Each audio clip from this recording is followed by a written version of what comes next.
Okay, so let us talk about the वैदिक education. इसमें हम वैदिक पीरियड में जो एजुकेशन थी उसके बारे में देखेंगे, कुछ गुरुकुल सिस्टम के बारे में देखेंगे, बुद्धिस्ट सिस्टम के बारे में देखेंगे, कुछ यूनिवर्सिटीज़ हैं उनके बारे में देखेंगे, देन एंशियंट एनलाइटेंड जो कुछ नाम है और इन्होंने कुछ वर्क्स दिए हैं, we will be seeing that. Okay, so one by one let's study. अब वैदिक पीरियड में देखते हैं, वैदिक पीरियड में पहली बात तो है ना, ये कुछ चीज़ें हैं that you have to remember कि वैदिक पीरियड में जो विमेंस है, ठीक है, विमेंस के पास they had equal right to get, they had the equal right to get any kind of education. याद रखना ये थोड़ा ऐसा एक्सट्रीम है कि they had the equal right to get any type of education, ठीक है, कोई भी टाइप की एजुकेशन जो है विमेंस कुड बी टेकन।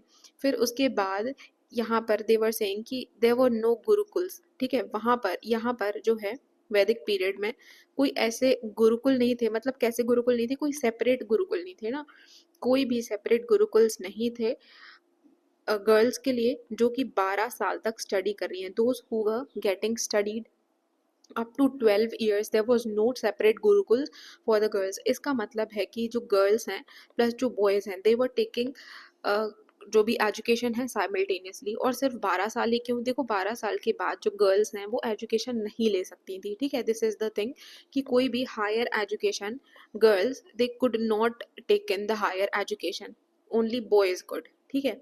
और देख लेते हैं और क्या दिया है वैदिक पीरियड में। जो हायर एजुकेशन था, ठीक है, whatever the higher education, उसमें स्पेशलाइज्ड करिकुला होते थे, ठीक है, specialised, they had the specialised curriculum, ठीक है, स्पेशलाइज्ड करिकुलम हुआ करते थे। यदि आपसे बोलें कि वैदिक पीरियड में स्पेशलाइज्ड करिकुलम हुआ करते थे तो हाँ।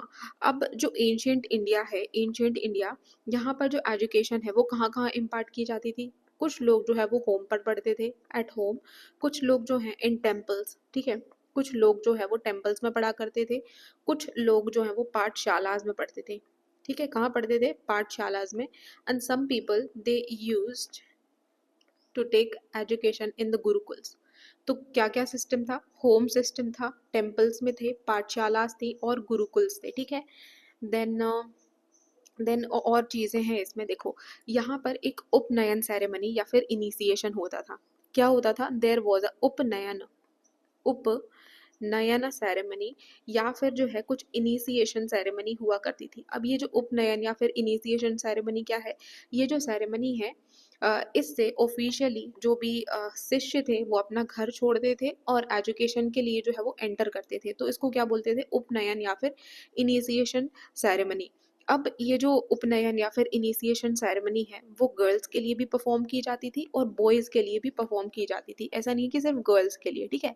और जो गर्ल्स और बॉयज़ दोनों ही आश्रम्स, दोनों ही कहाँ एजुकेशन लेते थे, they use to take education in the ashrams, ashrams में लिया करते थे, plus they use to take in the gurukuls, gurukuls में भी लिया करते थे एंड आश्रम्स में भी लिया करते थे, ठीक है। तो क्या क्या देख लिया हमने, वी हैव सीन कि भाई women's हैं they used to get the equal education, any type of education they could take। यहाँ पर कोई भी गुरुकुल्स नहीं थे 12 साल तक, और 12 साल तक मतलब कोई सेपरेट गुरुकुल नहीं था लड़कियों के लिए, ठीक है। और 12 साल के बाद जो गर्ल्स हैं वो हायर एजुकेशन नहीं लेती थी।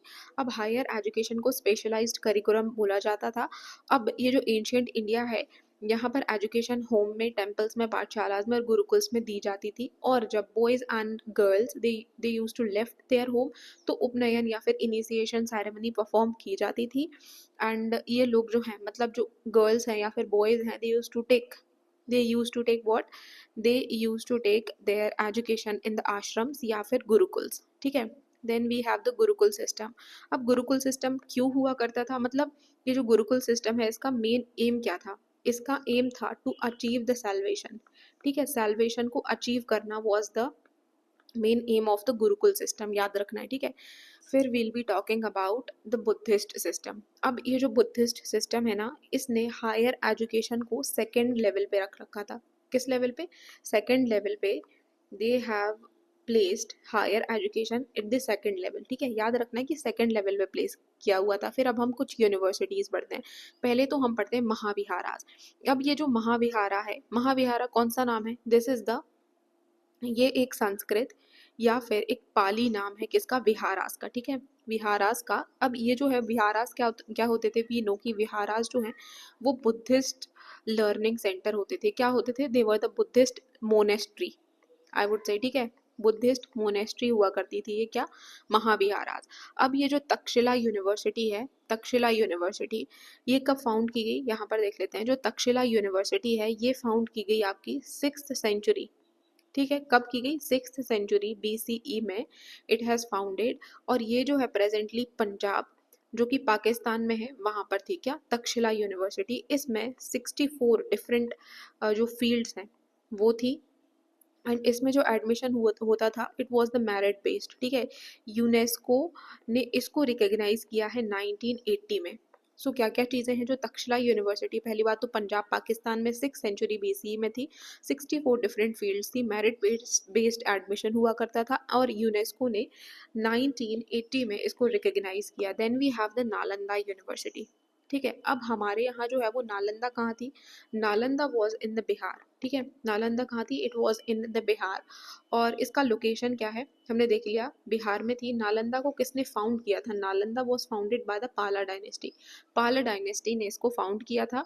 और सॉरी, ये तो दिस वाज द विक्रमशिला, ठीक है। ये पहली बात तो नालंदा जो है वो बिहार में थी, और इसमें जो एग्जामिनेशन होते थे, मतलब इसमें एंट्रेंस एग्जाम होते थे, उसके बेसिस पे नालंदा में एडमिशन मिलता था। इसको यूनेस्को में 2009 में रिकॉग्नाइज कर लिया गया, ठीक है। फिर विक्रमशिला यूनिवर्सिटी, अब ये जो विक्रमशिला यूनिवर्सिटी है ये कहाँ है, it was also in the Bihar, और इसको फाउंड करने का काम किया था पाला डायनेस्टी ने। किसने, पाला डायनेस्टी ने। इसमें कुछ सब्जेक्ट्स थे जैसे कि philosophy, grammar, metaphysics, Indian logic etcetera इसमें पढ़ाए जाते थे। इंपॉर्टेंट चीज़ ये है कि ये बिहार में थी, और पाला यूनिवर्सिटी मतलब जो पाला एम्पायर है उन्होंने विक्रमशिला यूनिवर्सिटी को फाउंड किया था, ठीक है। फिर वी हैव द मिथिला। अब ये जो मिथिला है आपको पता है जनक, राजा जनक तो जो थे उनके टाइम पे ये मिथिला, क्योंकि जनक जो है वो मिथिला नरेश बोले जाते थे। So at the time of Janak this Mithila university was there, and it was the, इसमें क्या होता था उस टाइम पे, ब्राह्मण्स तो मतलब जो उतने उस टाइम पे जैनिज्म या फिर बुद्धिज्म नहीं था। So at that point of time every teaching was in the Brahmanical system, ठीक है। सो ये एक ब्राह्मणिकल सिस्टम ऑफ एजुकेशन के लिए यूनिवर्सिटी थी। क्या थी, it was the Brahmanical system, it was the Brahmanical system, ठीक है। Then we have the Jagaddala university. अब ये जो जगदला यूनिवर्सिटी है वो कहाँ थी, it was in the Bangladesh, ठीक है। ये जो है Jagaddala, this is in the Bangladesh, और ये जो है 11th सेंचुरी में इसको फाउंड किया गया। Then we have the Odantapuri university. अब ये जो ओदांतपुरी यूनिवर्सिटी है it was in the 8th century, Odantapuri 8th century में थी। कहाँ थी, it was in the Magadha, ठीक है, it was in the Magadha, Magadha में थी जो कि अभी बिहार में है, ठीक है। मतलब ये जो ओदानपुरी है it was also in the Bihar, मतलब मगध के टाइम पे थी 8th सेंचुरी में। सबसे पुरानी हो गई हमारे पास जगदला जो कि कहाँ थी, 11th सेंचुरी में। अब ये जो ओदानपुरी थी ना, इसमें क्या क्या मतलब डिसिप्लिन्स थे, इसमें आर्किटेक्चर पढ़ाया जाता था, it has the animal husbandry, it has the agriculture, it has the dairy farming, ठीक है, डेयरी फार्मिंग वगैरह इसमें ये सब चीज़ें पढ़ाई जाती थी। बट क्या नहीं पढ़ाया जाता था, it does not had the administration, ठीक है, एडमिनिस्ट्रेशन जो है इसमें नहीं था, याद रखना है। देन वी आर हैविंग, ठीक है, हम कुछ जो एंशियंट एनलाइटन पीपल हैं उनके बारे में देख लेते हैं, जैसे कि पिंगल के बारे में देखेंगे, ठीक है। अब जो पिंगल है इन्होंने क्या लिखा, ही हैज़ रिटन द छंद शास्त्र। क्या लिखा इन्होंने, इन्होंने लिखा है छंद शास्त्र, ठीक है, पिंगल ने छंद शास्त्र लिखा है। Then Bhaskara Acharya has written the लीलावत।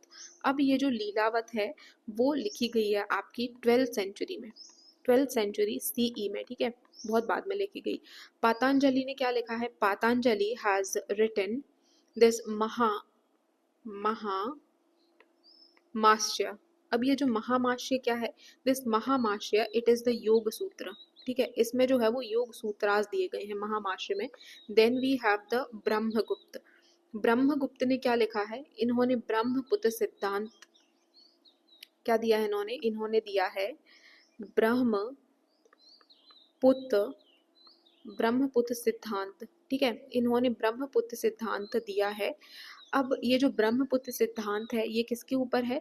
ये एक सिग्निफिकेंट वर्क है मैथमेटिक्स प्लस एस्ट्रोनॉमी के ऊपर। मैथमेटिक्स और एस्ट्रोनॉमी के ऊपर ब्रह्मगुप्त ने ब्रह्मपुत्र सिद्धांत जो है वो दिया है।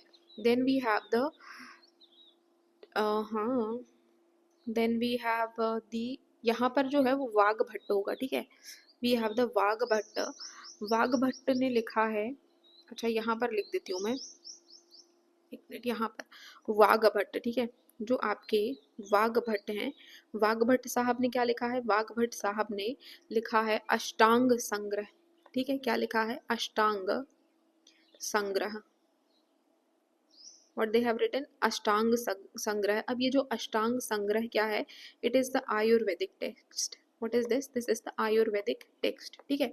ये जो वाघभट्ट ने अष्टांग संग्रह लिखा है ये एक आयुर्वेदिक टेक्स्ट है।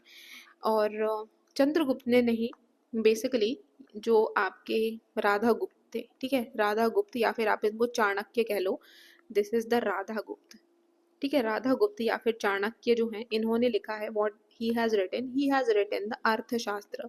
जो आपकी अर्थशास्त्र है कब लिखी है? 4th सेंचुरी BCE में, ठीक है। BCE में आपकी अर्थशास्त्र लिखी है। फिर आपका है आर्यभट्टीय। आर्यभट्टीय किसने लिखी है? It was written by the Aryabhata. Aryabhata ने लिखी है आर्यभट्टीय, जो कि 499 CE में लिखी गई है, ठीक है। सो एक बार फिर से रिवाइज करते हैं। वी हैव द पिंगल। पिंगल ने क्या लिखा है? Chhanda Shastra. Then Bhaskara Acharya, he has written the Lilavati 12th century में। पतंजलि ने लिखी है Mahabhashya which is the Yoga Sutra. Then Vagbhata has written the Ashtanga Sangraha जो एक आयुर्वेदिक टेक्स्ट है। Then we have the Brahmagupta, इन्होंने ब्रह्मपुत्र सिद्धांत लिखी है मैथमेटिकल और एस्ट्रोनॉमी के ऊपर। Then we have the Radha Gupta, इन्होंने अर्थशास्त्र लिखी है। राधा गुप्त मतलब जो हमारे चंद्रगुप्त हैं, 4th सेंचुरी BCE में। आर्यभट्ट ने लिखी है आर्यभट्टीय, ठीक है। आर्यभट्ट ने आर्यभट्टीय लिखी है 499 CE में, ठीक है। सो ये चीज़ है, ये क्या है? दिस इज द वैदिक एजुकेशन, ठीक है। अब वैदिक एजुकेशन के बाद will be seeing the British education. Okay, thank you so much. देखो अब हम क्या पढ़ रहे हैं? अब हम पढ़ रहे हैं ब्रिटिश एजुकेशन के बारे में। तो ब्रिटिश एजुकेशन में we have the Macaulay committee या फिर जो मैकॉले मिनट है वो है, इंग्लिश एजुकेशन एक्ट है, वुड्स का डिस्पैच है, यूनिवर्सिटीज़ हैं, हंटर कमीशन है और इंडियन यूनिवर्सिटी कमीशन है। तो जो मैकॉले मिनट है वो लेके आया गया था 1835 में। फिर इंग्लिश एजुकेशन एक्ट लेकर आया गया 1835 में। Then we have the Wood का dispatch, it was taken out in the 1854। फिर उसके बाद यूनिवर्सिटीज़, देखो 1857 की क्रांति हुई, तो जो क्रांति है मतलब जो भी हमारा विद्रोह हुआ उसके बाद यूनिवर्सिटीज़ बनाई गई, मतलब 1857 में ही। और 1854 में जो है वो वुड्स डिस्पैच, एंड 1835 में Macaulay minute and English education act. And then जो हमारा 1882 है, ठीक है, इसके बाद जो 1882 है हंटर कमीशन इसमें लेके आया गया। फिर 1902 में आपका इंडियन यूनिवर्सिटी कमीशन लेकर आया गया, ठीक है। तो एक एक करके देखते हैं। जो हमारा मैकॉले मिनट है, मैकॉले मिनट का क्या कहना था? Macaulay minute was taken out in the 1835 and it was taken out, ये लेकर आया गया। कब लेकर आया गया? ये लेकर आया गया भाई कि जो नेटिव्स हैं, ठीक है, नेटिव्स को हमको कैसे एजुकेशन देना चाहिए? नेटिव्स को हमको एजुकेशन देना चाहिए इंग्लिश में, ठीक है। मतलब इनका ये मानना था कि मैकॉले मिनट जो है, मैकॉले साहब का ये मानना था कि जो हमारा हमारा एजुकेशन सिस्टम है, whatever education system we have, ये बहुत ही ज़्यादा सुपीरियर है of the traditional knowledge system. Traditional knowledge system से ज़्यादा हमारा जो है वो इंग्लिश एजुकेशन सुपीरियर है। इसीलिए जो यहाँ के नेटिव्स हैं उनको इंग्लिश में ही एजुकेशन दी जानी चाहिए, ठीक है। Then we have English education act. अब ये जो इंग्लिश एजुकेशन एक्ट है वो 1835 में लेकर आया गया and it was taken out by the Lord William Bentinck. जो भी आपके लॉर्ड विलियम बैंकटिक हैं ये लेकर आए English education act. Then we have the Wood's dispatch 1854 में लेकर आया गया and it was taken out by the Lord Dalhousie, ठीक है। लॉर्ड डलहौजी जो हैं वो ये वुड्स डिस्पैच लेकर आए, ठीक है। फिर यूनिवर्सिटीज़, अब ये जो यूनिवर्सिटीज़ हैं वो कौन लेकर आया? यूनिवर्सिटीज़ को लेकर आए 1857 में CMB। कौन कौन सी यूनिवर्सिटीज़ लेकर आए?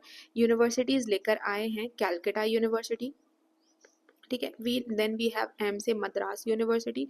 अब जहाँ जहाँ प्रेसिडेंसी टाउन थे वहीं पर ये यूनिवर्सिटीज़ लेकर आई गई, Calcutta, Madras, and then we have the Bombay university. ठीक है, बॉम्बे जो है वो लेकर आई गई। और ये जो तीनों यूनिवर्सिटी थी they have established on the basis of जो भी लंदन था, लंदन की यूनिवर्सिटी उस पर बेस्ड थी, ठीक है, या फिर उस पर मॉडल थी। इसके बाद जो है और दूसरी यूनिवर्सिटीज़ भी लेकर आई गई, जैसे कि पंजाब यूनिवर्सिटी, फिर उसके बाद लाहौर यूनिवर्सिटी, एंड देन उसके बाद जो है we have the Allahabad university. ठीक है, पंजाब, लाहौर एंड इलाहाबाद यूनिवर्सिटी। फिर उसके बाद we have the Hunter commission. Hunter commission लेकर आया गया 1882 में, हंटर कमीशन को लेकर आया गया। एंड ये जो हंटर कमीशन है इसको और क्या बोला जाता है, हंटर कमीशन को बोला जाता है इंडियन एजुकेशन कमीशन। ठीक है, क्या बोला जाता है, इंडियन एजुकेशन कमीशन। ठीक है, हंटर कमीशन को। देन इंडियन यूनिवर्सिटी कमीशन 1902 में लेकर आया गया। और जो इंडियन यूनिवर्सिटी कमीशन है इसको क्या बोला जाता था, इट यूज टू सेड, इसको बोला जाता था रेले कमीशन। क्या बोला जाता था, it was called as the Raleigh commission. ठीक है, रेले कमीशन बोला जाता था किसको, इंडियन यूनिवर्सिटी कमीशन को। एंड ये किसके द्वारा दिया गया, it was given by the Lord Curzon. Lord Curzon के द्वारा ये जो यूनिवर्सिटी है या फिर ये जो कमीशन है वो निकाला गया। And he was the one who also founded the imperial library. ठीक है, ये जो है वो इम्पीरियल लाइब्रेरी के फाउंडर भी माने जाते हैं, कौन, लॉर्ड कर्जन। अब ये जो रैले कमीशन है या फिर जो इंडियन यूनिवर्सिटी कमीशन है जो कि लॉर्ड कर्जन लेके आए थे, इसका उद्देश्य क्या था, ये चाहते थे कि जो आपकी यूनिवर्सिटी एजुकेशन है, what ever your university education, ठीक है, आपकी यूनिवर्सिटी एजुकेशन को क्या किया जाए, रिफॉर्म किया जाए। ठीक है, क्या किया जाए, रिफॉर्म किया जाए। So it is the thing कि भाई ब्रिटिश एजुकेशन में we have the Macaulay minute जो कि 1835 में लेकर आया गया, इंग्लिश एजुकेशन एक्ट 1835 में, वुड्स का डिस्पैच 1854 में, then we have the universities 1857 में। कौन कौन सी universities, Calcutta, Madras and Bombay, London के बेसिस पे पंजाब, लाहौर एंड इलाहाबाद। फिर उसके बाद है हंटर कमीशन जिसको इंडियन एजुकेशन कमीशन बोला जाता है, 1882 को जो है लेकर आई गई। Then we have the Indian university commission 1902 को, it was called as the Raleigh commission. ठीक है, लॉर्ड कर्जन के द्वारा लेकर आया गया। इट इज आई मीन ये जो कर्जन है, Curzon was instrumental for the imperial library. ठीक है, ये हो गया हमारा ब्रिटिश एजुकेशन। अब हम देखेंगे हमारा जो फ्रेमवर्क है ऑफ द इंडियन यूनिवर्सिटी। ठीक है, तो अब हम क्या पढ़ने वाले हैं, हम पढ़ने वाले हैं regulatory framework of the higher education. Higher education का रेगुलेटरी फ्रेमवर्क पहले है मिनिस्ट्री ऑफ एजुकेशन। देखो जो मिनिस्ट्री ऑफ एजुकेशन है आपका 1985 से लेके 2020 तक, ये जो मिनिस्ट्री ऑफ एजुकेशन है इसका नाम था ministry of human resource and development. और यही ministry of human resource and development है वो नेशनल पॉलिसी ऑन एजुकेशन को इम्प्लीमेंट करने के लिए रिस्पॉन्सिबल है। फिर हमारे पास है इंटर यूनिवर्सिटी बोर्ड। अब आपका जो इंटर यूनिवर्सिटी बोर्ड है वो 1925 में एस्टैब्लिश किया गया, किस चीज़ के लिए, to promote the university activity. ठीक है, जो भी आपकी यूनिवर्सिटी की एक्टिविटीज़ हैं, ठीक है, उनको प्रमोट करने के लिए आपका 1925 में इंटर यूनिवर्सिटी बोर्ड जो है वो एस्टैब्लिश किया गया।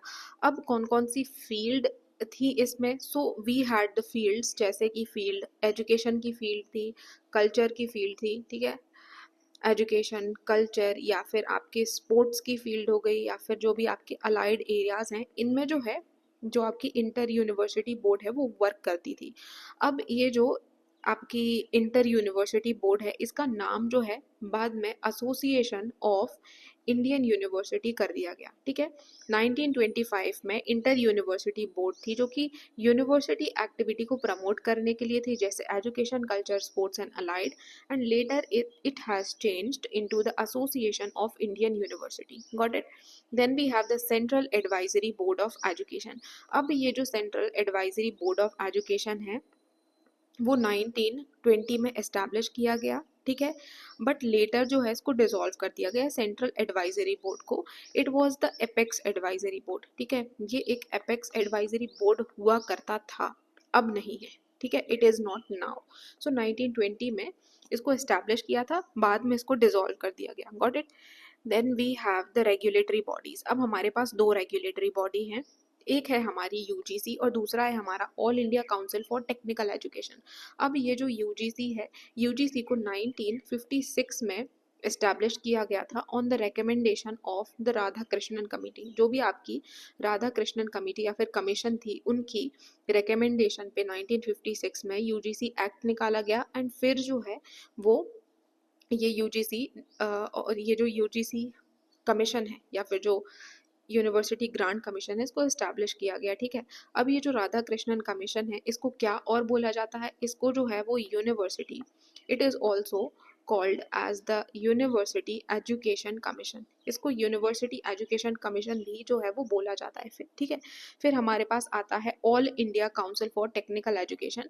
अब ये जो all India council for technical education है, it was established in the 1945। 1945 में ये जो है all India council for the technical education was established. और कौन कौन से फील्ड थे इसमें all India council for technical education में? इट कवर्स द इंजीनियरिंग, ठीक है, इंजीनियरिंग कवर करता है। इट कवर्स द टेक्नोलॉजी, ठीक है, टेक्नोलॉजी को कवर करता है। It covers the architecture, architecture को कवर करता है। It covers the town planning, जो आपका टाउन प्लानिंग है उसको कवर करता है। It covers the management. It covers the pharmacy, ठीक है, जो भी आपका फार्मेसी है उसको कवर करता है। It covers the applied art and craft, जो आपका अप्लाइड आर्ट एंड क्राफ्ट है उसको कवर करता है।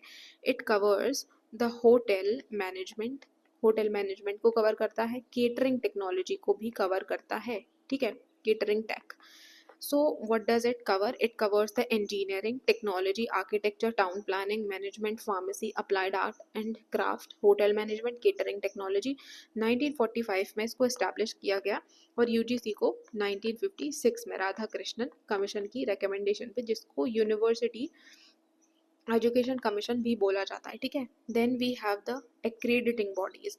अब दो एक्रीडेटिंग बॉडीज हैं, एक है नाक, दूसरा है नेशनल बोर्ड फॉर एक्रेडेशन। अब ये जो नाक है, नाक किसके लिए है? ये जो नाक है वो एक्रेडेशन देती है हायर एजुकेशन इंस्टीट्यूशंस को, ठीक है, हायर एजुकेशन इंस्टीट्यूशंस को it accredit and it also give the quality, ठीक है, ये आपका जो है वो क्वालिटी स्टेटस देती है, क्वालिटी स्टेटस ऑफ इंस्टीट्यूशन। तो क्वालिटी स्टेटस ऑफ इंस्टीट्यूशन ये देती है आपका नाक, ठीक है, it is also called as the higher education institution, quality status देती है। Then we have the national board of accreditation. अब ये जो नेशनल बोर्ड ऑफ एक्रेडेशन है वो 1994 में इसको इस्टेब्लिश किया गया वाया जो भी आपका AICTE एक्ट है। AICTE एक्ट का what ever your section 10U is, आपका जो सेक्शन 10U है AICTE एक्ट का 1994 में, उसको ओके AICTE एक्ट की हेल्प से नेशनल बोर्ड फॉर एक्रेडेशन जो है वो एस्टेब्लिश किया गया 1994 में। Okay, so what do we have? We have the ministry of education, inter university board 1925 में, बाद में इसका ऑल इंडिया बाद में इसको association of Indian university change कर दिया गया। सेंट्रल बोर्ड ऑफ एडवाइजरी था, फिर रेगुलेटरी बॉडीज है यूजीसी, AICTE, और then we have the national assessment for accreditation and national board for accreditation. ठीक है, सो या दीज आर रेगुलेटरी बॉडीज। और फिर उसके बाद हम अब पढ़ रहे हैं टाइप्स ऑफ यूनिवर्सिटीज़। ठीक है, हाँ जी, तो टाइप ऑफ यूनिवर्सिटीज़ के बारे में पढ़ रहे हैं। सेंट्रल यूनिवर्सिटीज़ हैं, state university, private, deemed and open university. अब सेंट्रल यूनिवर्सिटीज़ कौन कौन सी हैं? We have the university of Delhi which is also called as the DU। फिर इलाहाबाद की यूनिवर्सिटी है। Then you have the Aligarh Muslim university, ये भी एक सेंट्रल यूनिवर्सिटी है। ठीक है, फिर BHU which is called as the Banaras Hindu university. Then you have the Jamia Millia Islamia, ठीक है।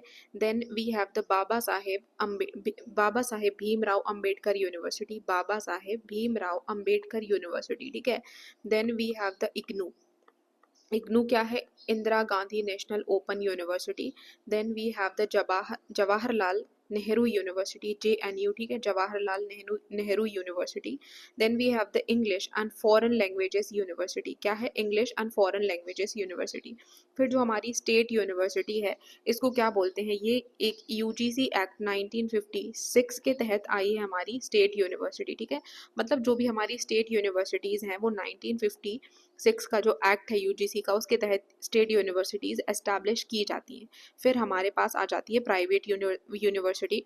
देखो प्राइवेट यूनिवर्सिटी क्या होता है, एक हमारी होती है मेन यूनिवर्सिटी, मेन यूनिवर्सिटी से ये प्राइवेट यूनिवर्सिटीज़ अफिलिएटेड होती हैं। व्हाट दे आर अफिलिएटेड, ठीक है। अफिलिएटेड क्यों होती है, affiliated to get the degree, ठीक है, degree, to get the degree they are affiliated, ठीक है। Then we have the deemed university. Deemed university क्या होती है, देखो UGC की एडवाइस पे सेंट्रल गवर्नमेंट डीम्ड यूनिवर्सिटी को एस्टैब्लिश करती है। UGC की एडवाइस पे सेंट्रल गवर्नमेंट जो आपकी डीम्ड यूनिवर्सिटीज़ हैं उनको एस्टैब्लिश करती है। 1958 में, मतलब 12 मई 1958 में जो पहली यूनिवर्सिटी थी वो थी इंडियन इंस्टीट्यूट ऑफ साइंसेस। कौन सी थी, इंडियन इंस्टीट्यूट ऑफ साइंसेस। अब डीम्ड यूनिवर्सिटी की खासियत ये है कि ये डिग्रीज प्रोवाइड करती हैं, ठीक है। और एक और डीम्ड यूनिवर्सिटी है गांधी ग्राम रूरल यूनिवर्सिटी मदुरई की, this is the deemed university, ठीक है। Then we have the open university. अब ये जो ओपन यूनिवर्सिटी है वो डिस्टेंस एजुकेशन के लिए है। किसके लिए है, डिस्टेंस एजुकेशन के लिए। भीमराव अंबेडकर हैदराबाद 1982 में पहली यूनिवर्सिटी, पहली ओपन यूनिवर्सिटी एस्टैब्लिश की गई, ठीक है। कौन सी, भीमराव अंबेडकर हैदराबाद 1982 में पहली बारी ओपन यूनिवर्सिटी जो है it was established. And IGNOU जो है, IGNOU was the open university, but जो है ये 1985 में आई है, ठीक है। इग्नू जो है वो हमारी 1985 में आई है, it was the open university. Got it. So yes, we have the types of universities. ये हमारी टाइप्स ऑफ यूनिवर्सिटीज़ हैं, सेंट्रल हो गया, स्टेट हो गया, प्राइवेट हो गया, डीम्ड हो गया एंड ओपन यूनिवर्सिटी हो गया, ठीक है। So yes, thank you so much. अब हम नेक्स्ट में जो है वो सारे कमीशंस पढ़ लेंगे, all the commissions in one lecture.